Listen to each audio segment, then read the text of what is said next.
Hello friends, welcome back to our channel.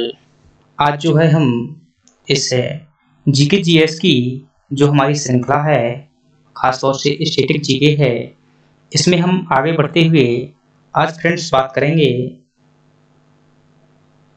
अगले topic की। वो टॉपिक कौन सा है? भारत के सामान्य ज्ञान के अंतर्गत राष्ट्रीय प्रतीक कि भारत के राष्ट्रीय नेशनल सिंबल कौन कौन से हैं, उनकी बात करेंगे। राष्ट्रीय चिन्ह हो, राष्ट्रीय ध्वज हो, राष्ट्रगान हो, राष्ट्रगीत हो, इन सभी जो प्रश्न हैं, इन सभी प्रश्नों की दोस्तों बात करेंगे। इससे पहले फ्रेंड्स हम स्टैटिक जीके की जो है कई सारी क्लासें कर चुके हैं। यदि आपने नहीं देखी हुई है तो उन्हें प्लेलिस्ट में जाकर के देख सकते हैं।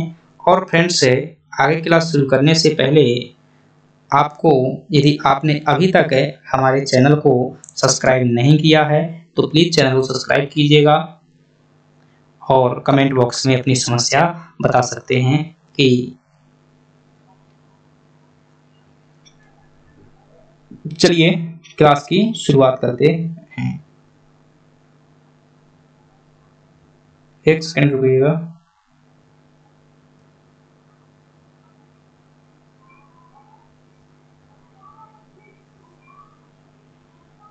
चलिए हाँ, तो हमारे सामने जो फ्रेंड्स से पहला प्रश्न है, और वो पहले प्रश्न में जो है आपके सामने है।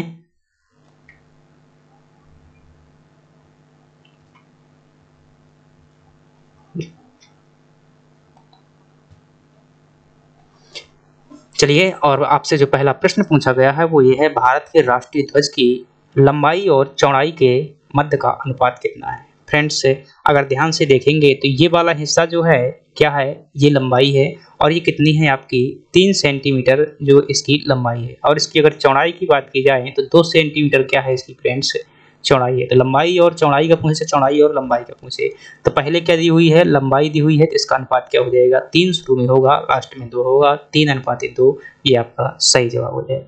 चलिए अगले प्रश्न की बात करते हैं, और अगला प्रश्न है आपके सामने है कि भारत का जो राष्ट्रीय ध्वज है उसके चौड़ाई और लंबाई का अनुपात कितना है? तो चौड़ाई दोस्तों कितनी है, 2 है, और लंबाई कितनी है, 3 है। तो क्या हो जाएगा, 2:3 हो जाएगा। आई होप आपको समझ में आ गया होगा। चलिए अगले प्रश्न की बात करते हैं, और अगला प्रश्न है हमारे सामने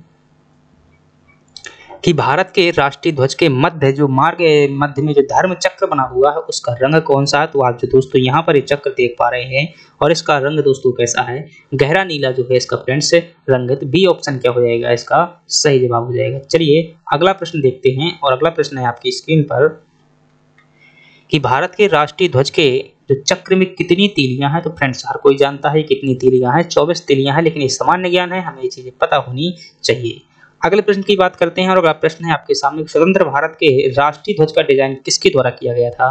दोस्तों पहली बार इनके द्वारा जो है 1921 में जो है राष्ट्रीय ध्वज का डिजाइन किया गया था। जो कांग्रेस का ध्वज था उसी को आगे चलकर पुनः आजादी के बाद भी इन्हीं के द्वारा जो है डिजाइन किया गया था। ये व्यक्ति का नाम है पिंगली वेंकैया जी। चलिए अगले प्रश्न की बात करते हैं, और अगला प्रश्न आपके सामने कि भारत का राष्ट्रीय गान जो कौन सा है? तो दोस्तों राष्ट्रीय गान की अगर बात की जाए तो भारत का राष्ट्रीय गान कौन सा है? जन गण मन अधिनायक जो है राष्ट्रीय गान है। भारत का राष्ट्रीय गान जो है अनेक अवसरों पर बजाया जाता है। ये आप जो है चाहे तो अतिरिक्त जानकारी है, पढ़ सकते हैं। चलिए अगले प्रश्न की बात करें, तो अगला प्रश्न है आपके सामने कि भारत के राष्ट्रीय गान के रचयिता कौन है? दोस्तों भारत का जो राष्ट्रीय गान है उसकी रचना की गई थी रविन्द्रनाथ टैगोर के द्वारा। मूलतः दोस्तों बांग्ला भाषा में इसकी रचना की गई थी। चलिए अगले प्रश्न की बात करते हैं। अगला प्रश्न है हमारे सामने कि राष्ट्रीय गान जनगण मन सर्वप्रथम कब गाया गया था? तो दोस्तों जो राष्ट्रीय गान है पहली बार जो है दोस्तों 1911 के कलकत्ता अधिवेशन में गाया गया था। और इस समय पर जो भारत में जॉर्ज पंचम जो है दोस्तों भारत में आए हुए थे, उस टाइम पर जो ब्रिटेन के महाराज थे, उसी समय पर जो है गाया गया था रविन्द्रनाथ टैगोर के द्वारा। चलिए अगले प्रश्न की बात करते हैं, और अगला प्रश्न आपके सामने है कि भारत का जो राष्ट्रीय गान है उसको गाने में कितना समय लगता है? फ्रेंड्स अगर राष्ट्रीय गान को गाने में समय की बात करें तो उसको जो है आपका 52 सेकंड का समय लगता है। और इसकी रचना किसके द्वारा की गई थी? गुरुदेव रविन्द्रनाथ टैगोर के द्वारा राष्ट्रीय गान की रचना की गई थी। अगले प्रश्न की बात करें कि भारत का राष्ट्रीय गीत क्या है? तो दोस्तों भारत के अगर राष्ट्रीय गीत की बात की जाए तो वंदे मातरम जो है भारत का राष्ट्रीय गीत है। और ये हमें कौन सी पुस्तक में देखने को मिलता है? तो यह जो है हमें आनंद मठ नामक पुस्तक में देखने को मिलता है। बंकिम चंद्र चटर्जी द्वारा रचित पुस्तक है। चलिए अगली बात करते हैं और अगला प्रश्न है कि भारत के राष्ट्रीय गीत के रचयिता कौन है। दोस्तों अभी तक राष्ट्रगान चल रहा था, अब क्या है, राष्ट्रीय गीत के रचयिता जो है बंकिम चंद्र चटर्जी हैं। इनके द्वारा आनंदमठ नामक पुस्तक लिखी गई, उनके द्वारा लिखा गया। रविन्द्रनाथ टैगोर ने राष्ट्रीय गान लिखा था। मोहम्मद इकबाल की बात करें दोस्तों, इन्होंने एक गीत लिखा था जिसका नाम था सारे जहां से अच्छा हिंदुस्तान हमारा। किसके द्वारा लिखा गया गीत था दोस्तों, ये है आपका मोहम्मद इकबाल के द्वारा लिखा गया गीत था। सरोजिनी नायडू भी दोस्तों बात करें तो कांग्रेस की प्रथम महिला अध्यक्ष रही हैं भारतीय। भारत के राष्ट्रीय गीत के गायन की अवधि कितनी है। दोस्तों कंफ्यूज मत होइएगा, राष्ट्रीय गीत के गाने की अवधि पूछी जा रही है और राष्ट्रीय गीत को सा हमारा जो वंदे मातरम है वो हमारा क्या है, राष्ट्रीय गीत है। और इसके गाने की अवधि क्या है आपको ये बतानी है। राष्ट्रीय गान की बात करें तो उसमें दोस्तों ये किसमें समय लगता है, ये तो आपका समय लगता है राष्ट्रगान में, तो ये तो उत्तर आपका नहीं है। तो राष्ट्रीय गीत को गाने में कितना समय लगता है फ्रेंड्स, इसको गाने में जो आपका 65 सेकंड का समय लगता है। कहीं कहीं पर 69 सेकंड भी रहता है, लेकिन यहाँ पर 69 सेकंड ऑप्शन नहीं है, तो आपका सही जवाब क्या हो जाएगा, 65 सेकंड का सही जवाब हो जाएगा। अगले प्रश्न की बात करते हैं। अगला प्रश्न है कि भारत के राष्ट्रीय गीत वंदे मातरम को सर्वप्रथम कब गाया गया था। तो दोस्तों ये 1896 के कलकत्ता अधिवेशन में जो है पहली बार इसको गाया गया था। चलिए अगले प्रश्न की बात करते हैं और अगला प्रश्न है आपके सामने कि भारत का राष्ट्रीय गीत वंदे मातरम किस ग्रंथ से संकलित है। तो अभी हमने दोस्तों बात की थी कि जो आनंदमठ नामक पुस्तक थी वहां से जो है वंदे मातरम का संकलन किया गया है। मुंडक उपनिषद से बात करें दोस्तों तो इससे जो है हमने एक वाक्य लिया है जिसका नाम है सत्य मेव जयते। ये हमारे उपनिषदों का वाक्य है और ये हमारा क्या है, राष्ट्रीय आदर्श वाक्य। इसका अर्थ होता है सत्य की सदा जीत होती है। अगली बात करते हैं तो अगला प्रश्न है आपके सामने कि आकाशवाणी और दूरदर्शन के दैनिक कार्यक्रमों की शुरुआत किससे होती है। तो दोस्तों जब भी कोई वो होता है तो वहां पर जो है राष्ट्रगान गाया जाता है। सिंपल उदाहरण है, आपने देखा होगा कि जब ओलंपिक अथवा आईसीसी T20 वर्ल्ड कप जो अंतरराष्ट्रीय स्तर पर होते हैं तो वहां देश का जो राष्ट्रगान है उसकी धुन बजाई जाती है, तो राष्ट्रगान से शुरू किया जाता है। सारनाथ में स्थित राष्ट्रीय स्तंभ का कौन सा भाग राष्ट्रीय प्रतीक के रूप में प्रयोग किया जाता है। इसके बारे में फ्रेंड्स थोड़ी सी चर्चा करेंगे कि जो आपका सारनाथ है, ये सारनाथ कहां पर स्थित है, उत्तर प्रदेश में फ्रेंड्स स्थित है। और इसका निर्माण जो है दोस्तों अशोक जो मौर्य सम्राट है, अशोक थे, उनके द्वारा क्या किया गया था, निर्माण किया गया था। और फ्रेंड्स बात करें इसी में जो है हमारा यहीं से ऐसे अगर फ्रेंड में चित्र बना करके समझाऊं, इस प्रकार से मान लीजिए भाई स्तंभ था हमारा राष्ट्रीय स्तंभ, और यहाँ पर जो है शेर तो नहीं मुझसे बनाते बनेगा। इस प्रकार से मतलब मान लीजिए यहाँ मुंह है, एक शेर हो गया, दूसरा शेर हो गया, इसी प्रकार से तीसरा शेर हो गया। ये शेर जो है ऊपर शीर्ष भाग पर जो है पीठ सटाए हुए बैठे हुए थे, इन्हीं को हमने क्या बनाया है, राष्ट्रीय स्तंभ के रूप में बनाया हुआ है। तो राष्ट्रीय भाग में कौन सा भाग लिया गया है दोस्तों, स्तंभ के रूप में शीर्ष भाग लिया गया है। चलिए अगले प्रश्न की बात करते हैं कि जो भारत का राष्ट्रीय प्रतीक है, जो दोस्तों आपने शुरुआत में देखा था, मैं चाहूँ तो दिखा सकता हूँ भाई, यहाँ पर नहीं, मैं देखिए शुरुआत में दिखा देता हूँ। ये जो है आपका ये क्या है, राष्ट्रीय प्रतीक है। इसमें कौन सा पशु नहीं है, तो यहाँ पर आप देख सकते हैं घोड़ा भी यहाँ पर पशु है, ये आप देख सकते हैं जो यहाँ पर ये बैल है, ये सांड है, और ये क्या है आपके शेर हैं, ये सभी पशु हैं। लेकिन कौन सा पशु नहीं है आपके सामने जो ऑप्शन में आएगा, अरे भाई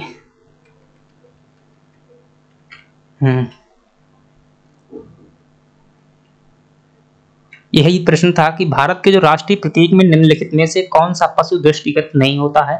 तो सिंह भी होता है, सांड भी होता है, घोड़ा भी होता है, लेकिन इसमें हिरण नहीं है, तो हिरण क्या हो जाएगा, इसका सही जवाब हो जाएगा। चलिए अगले प्रश्न की बात करते हैं और अगला प्रश्न है आपके सामने कि भारत के राष्ट्रीय प्रतीक चिन्ह में कितने शेर दिखाई देते हैं। दोस्तों जो भारत का राष्ट्रीय प्रतीक चिन्ह है उसमें जो है 3 शेर दिखाई देते हैं, लेकिन मूल रूप से कितने थे, आपसे पूछा जाए कि मूल रूप से कितने शेर थे, तो मूल रूप से दोस्तों यानी कि 4 शेर थे, लेकिन बाद में जो है 1 हटा दिया गया और 3 शेर वर्तमान में है। भारत का राज चिन्ह अशोक महान द्वारा सारनाथ में स्थापित सिंह स्तंभ से लिया गया है। इस राज चिन्ह के मूल स्तंभ में कितने सिंह थे, तो वही प्रश्न आ गया जो बात की हुई थी। तो मूल में कितने थे दोस्तों, 4 थे, वर्तमान में कितने हैं, 3 हैं। भारत के राष्ट्रीय संवत के रूप में किस संवत को मान्यता प्रदान की गई है, तो दोस्तों शक संवत को मान्यता प्राप्त की गई है। याद रखिएगा ये कब का है, 78 ईस्वी का है, किसके द्वारा शुरुआत किया गया था? दोस्तों यह जो कुषाण शासक हुए हैं कनिष्क, उनके द्वारा शुरुआत किया गया था। अगली बात की जाए दोस्तों, इसका प्रथम महीना कौन सा आता है? तो इसका जो प्रथम महीना आता है वो कौन है दोस्तों? चैत्र महीने से शुरुआत होता है ये कैलेंडर। और जो अंतिम मास है वो कौन सा है? तो इसमें दोस्तों अंतिम मास जो आता है आपका वो कौन आता है? फाल्गुन आता है। फाल्गुन जो है इसका अंतिम मास है। चलिए अगले प्रश्न की बात करते हैं और अगला प्रश्न है शक संवत पर आधारित राष्ट्रीय पंचांग का प्रथम मास कौन सा है? तो दोस्तों प्रथम मास अभी बात की थी वो कौन? चैत्र हो जाएगा। शक संवत पर आधारित राष्ट्रीय पंचांग का अंतिम मास कौन सा? तो इसकी भी बात की हुई दोस्तों कौन हो जाएगा? फाल्गुन हो जाएगा। भारत का राष्ट्रीय पशु क्या है दोस्तों? तो बाघ जो है हमारा क्या है? राष्ट्रीय पशु है। अगले प्रश्न की बात करें, बाघ से पूर्व भारत का राष्ट्रीय पशु क्या था दोस्तों? पहले जो है सिंह जो है भारत का राष्ट्रीय पशु हुआ करता था, बाद में क्या बनाया गया? बाघ बनाया गया था। अगले प्रश्न की बात करें, भारत का राष्ट्रीय पक्षी क्या है दोस्तों? तो मयूर जो है भारत का राष्ट्रीय पक्षी है। राष्ट्रीय वृक्ष की बात करेंगे दोस्तों, क्या है? बरगद है। भारत का राष्ट्रीय आदर्श वाक्य क्या है? तो इसकी हम बात कर चुके हैं, सत्यमेव जयते। किस ग्रंथ से लिया गया है? मुंडक उपनिषद से लिया गया है। मुंडक उपनिषद से यह जो है वाक्य लिया गया है। जय जवान जय किसान का नारा किसने दिया था दोस्तों? देश के पूर्व प्रधानमंत्री लाल बहादुर जो कौन थे? देश के पूर्व प्रधानमंत्री जो थे फ्रेंड्स है लाल बहादुर शास्त्री द्वारा जो है यह नारा दिया गया था। जय हिंद का नारा दोस्तों किसने दिया था? नेताजी सुभाष चंद्र बोस द्वारा जो दिया गया था जय हिंद का नारा दिया गया था। वंदे मातरम की रचना किसने की हुई थी फ्रेंड्स? इसकी बात की हुई है, ये जो है बंकिम चंद्र चटर्जी थे, उनके द्वारा एक पुस्तक लिखी गई थी जिसका नाम था आनंद मठ नामक पुस्तक। किसके द्वारा लिखी गई थी? बंकिम चंद्र चटर्जी द्वारा जो है पुस्तक लिखी गई थी। उसी पुस्तक में जो वंदे मातरम का जिक्र किया गया है। चलिए अगले प्रश्न की बात करते हैं दोस्तों। इस प्रकार से हमारे प्रश्न क्या हो गए? समाप्त हो गए। अगर आपको ये क्लास दोस्तों पसंद आई है तो वीडियो को सब्सक्राइब कीजिएगा, लाइक कीजिएगा, चैनल को सब्सक्राइब कीजिएगा, कमेंट में जरूर बताइएगा। धन्यवाद।